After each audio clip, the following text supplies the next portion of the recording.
Hey there. Before we dive into today's story, I just want to say something real quick. I've noticed a lot of you are watching and enjoying the videos, but haven't hit that subscribe button yet. Subscribing is totally free. It doesn't cost you a thing, but it means a lot to me. If you like what I do and want to support the channel, just click that button. It helps me keep creating content you enjoy. Thanks for being here. Now, let me tell you a story that might just change how you look at your own potential. At a busy railway station in a bustling city, there lived a beggar.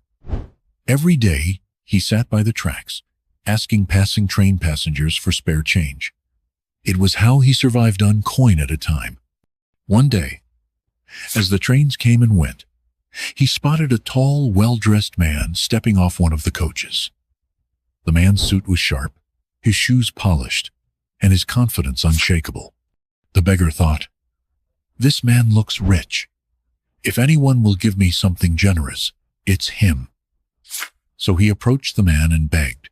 But instead of handing over some change, the man looked at him and asked, "You always ask others for something. Have you ever tried giving anything to anyone?" The beggar was confused.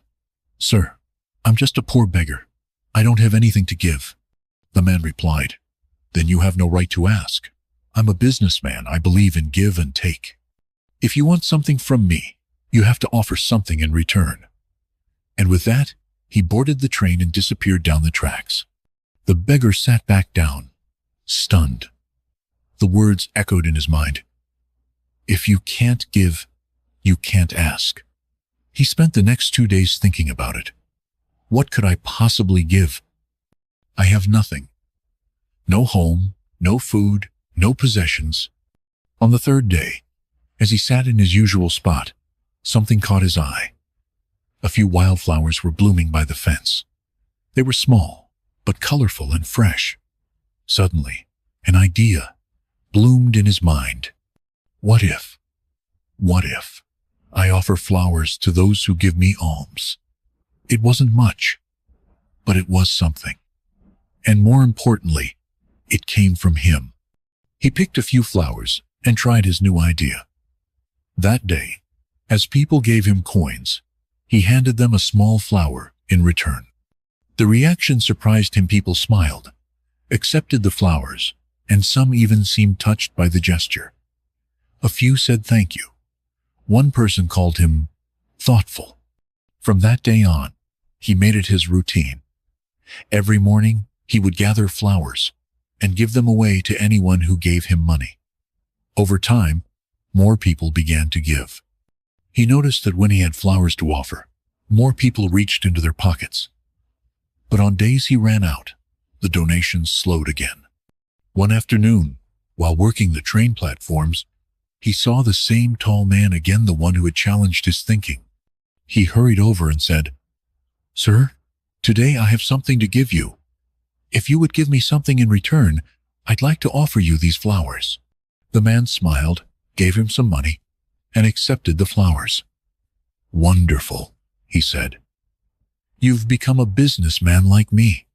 Those words hit different this time. A businessman? Me? The beggar stepped off the train, looked up at the sky, and shouted, "I am not a beggar anymore. I am a businessman."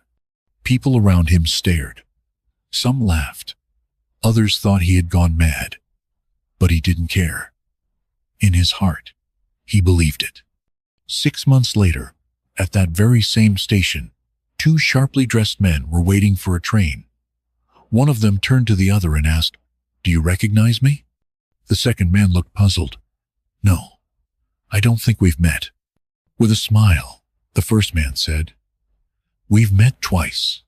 You once refused to give money to a beggar, and the second time, you accepted flowers from him." The second man's eyes widened. "Wait, you're that beggar? But look at you now. You look successful. What are you doing these days?" "I'm a flower merchant now," the man replied. "I run a business that supplies flowers to 3 cities. That day, you taught me something that changed my life forever. You said, 'We only receive when we give.'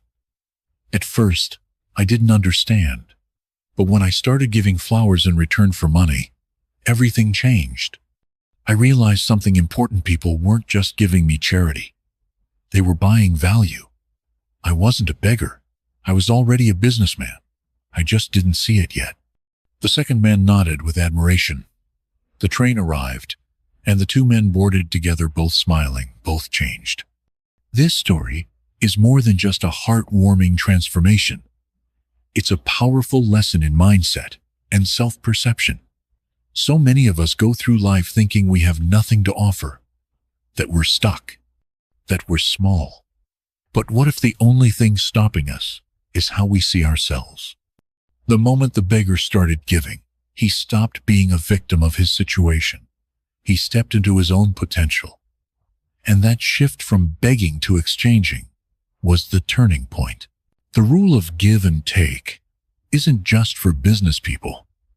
It's a philosophy for life. When we give, whether it's time, kindness, effort, or even just a flower, we invite value into our lives. And people respond. Because here's the truth. People treat you based on how you treat yourself. If you carry yourself with value, they'll see value in you. If you offer something meaningful, they'll give back in return. So maybe the difference between who you are and who you could be is just one small act of giving. And maybe, just maybe, that's where real success begins.